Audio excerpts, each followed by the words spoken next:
Bismillahirrahmanirrahim. Assalamualaikum warahmatullahi wabarakatuh. Di sini saya akan membahas mengenai hubungan negara dan warga negara.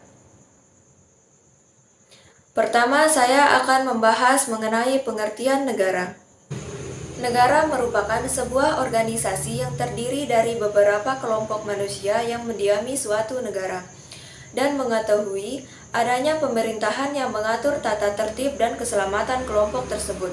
Negara juga diartikan sebagai suatu perserikatan yang melaksanakan pemerintahan melalui hukum dalam masyarakatnya demi mencapai ketertiban sosial. Sebuah negara tentunya memiliki beberapa unsur, yaitu sebuah wilayah, udara, darat, perairan, rakyat, dan pemerintahan yang berdaulat. Yang selanjutnya yaitu bentuk negara. Bentuk negara ada dua macam. Yang pertama, negara kesatuan atau unitarisme, yaitu sebuah negara yang berdaulat dan merdeka, di mana kekuasaannya atau pemerintahannya berada di pusat. Yang kedua yaitu negara dengan sistem sentralisme, di mana segala sesuatu dalam negara tersebut diatur langsung oleh pemerintah pusat.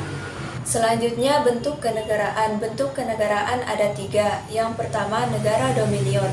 Bentuk ini hanya terdapat di lingkungan kerajaan Inggris. Yang kedua, negara uni, gabungan dari dua negara yang terdiri dari satu kepala negara. Yang ketiga, negara protektorat, yaitu sebuah negara yang berada di bawah perlindungan negara lain. Yang selanjutnya, sifat-sifat negara. Yang pertama, memaksa. Negara mempunyai sebuah kekuasaan untuk mengatur pemerintahan dalam negaranya agar tercapai ketertiban dan mencegah timbulnya anarki. Yang kedua, monopoli. Negara mempunyai sebuah hak tunggal untuk menetapkan tujuan bersama dari masyarakatnya.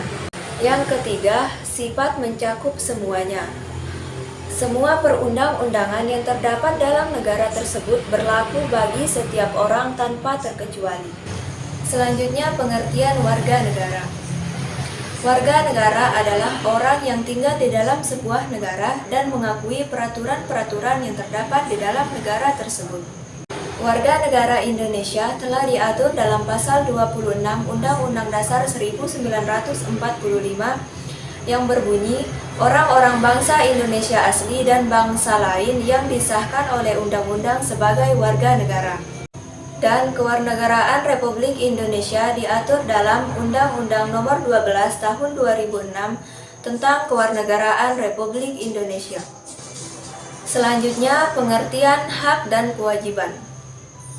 Hak merupakan segala sesuatu yang mutlak menjadi milik kita dan penggunaannya tergantung pada diri kita sendiri. Sedangkan kewajiban adalah segala sesuatu yang harus dilaksanakan dengan penuh rasa tanggung jawab. Hak dan kewajiban warga negara telah dicantumkan dalam Undang-Undang 1945, Pasal 26, Pasal 27, Pasal 28, dan Pasal 30. Salah satunya yang terdapat dalam Pasal 27 yang berbunyi pada ayat 1 yaitu segala warganegaraan bersamaan dengan kedudukannya di dalam hukum dan pemerintahannya wajib menjunjung hukum dan pemerintahan itu. Sedangkan pada ayat 2 berbunyi, warga negara berhak mendapatkan pekerjaan dan penghidupan yang layak bagi kemanusiaan.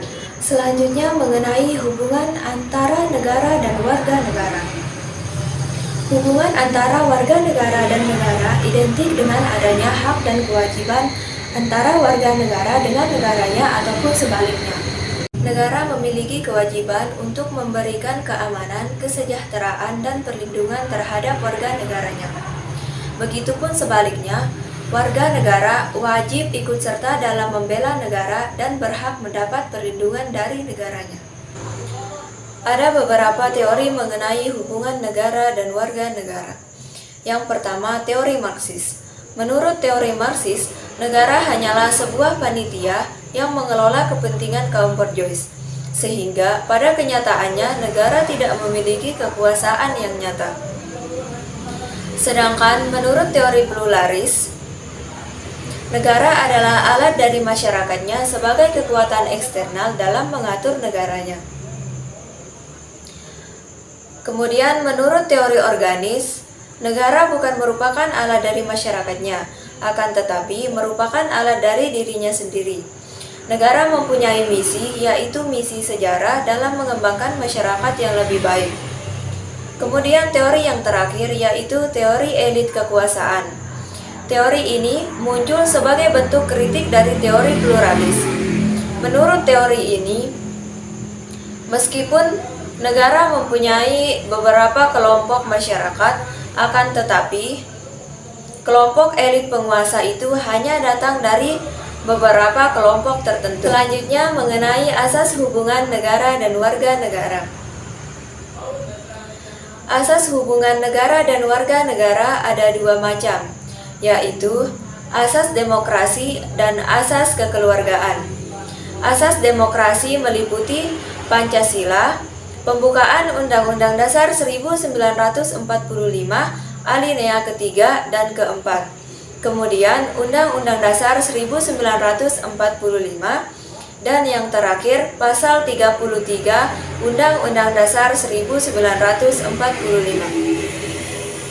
Asas kekeluargaan meliputi batang tubuh isi Undang-Undang Dasar 1945 dan asas kekeluargaan, hukum adat, dan pembangunan. Selanjutnya mengenai sifat hubungan negara dan warga negara. Ada dua macam. Yang pertama, hubungan yang bersifat hukum.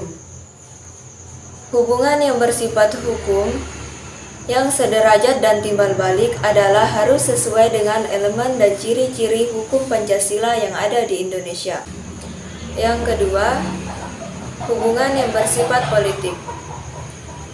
Sifat hubungan politik warga negara dengan pemerintah yang ada di Indonesia yang berdasarkan kekeluargaan akan dapat menunjang terwujudnya pengambilan keputusan politik secara musyawarah mufakat, sehingga kehidupan politik dalam kestabilan juga dapat terwujud.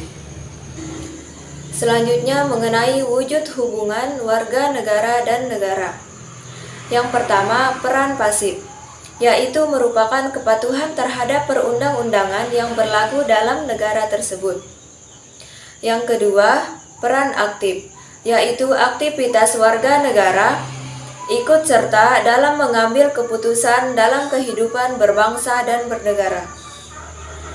Yang ketiga, peran positif, yaitu merupakan aktivitas warga negara meminta pelayanan dari pemerintah sebagai konsekuensi pemerintah sebagai pelayanan umum terhadap warga negaranya. Kemudian yang keempat, yaitu peran negatif, merupakan aktivitas warga negara menolak campur tangan pemerintah dalam kehidupan pribadinya. Kemudian pembahasan terakhir mengenai studi kasus tentang hubungan negara dan warga negara. Di sini saya mengambil contoh kasus warga negara asing yang membawa heroin ke Indonesia. Meskipun ia merupakan warga negara asing, akan tetapi pemerintah Indonesia dapat menghukum ia dengan asas teritorialitas yang telah dicantumkan dalam KUHP Pasal 2. Yang berarti, bagi siapa saja, baik WNA maupun WNI yang melakukan tindak pidana di negara Indonesia, dapat dikenakan hukum dengan tindak pidana dari pemerintah Indonesia. Jadi, kesimpulan dari pembahasan saya adalah warga negara dan negara itu terikat oleh hak dan kewajiban. Dan keterkaitan antara warga negara dan negara terlihat dari sejarah terbentuknya suatu negara. Dan hukum suatu negara itu harus dipatuhi karena hukum sebuah negara itu bersifat mutlak. Mungkin itu saja yang dapat saya sampaikan. Apabila ada kesalahan kata, mohon dimaafkan. Sekian dan terima kasih. Wassalamualaikum warahmatullahi wabarakatuh.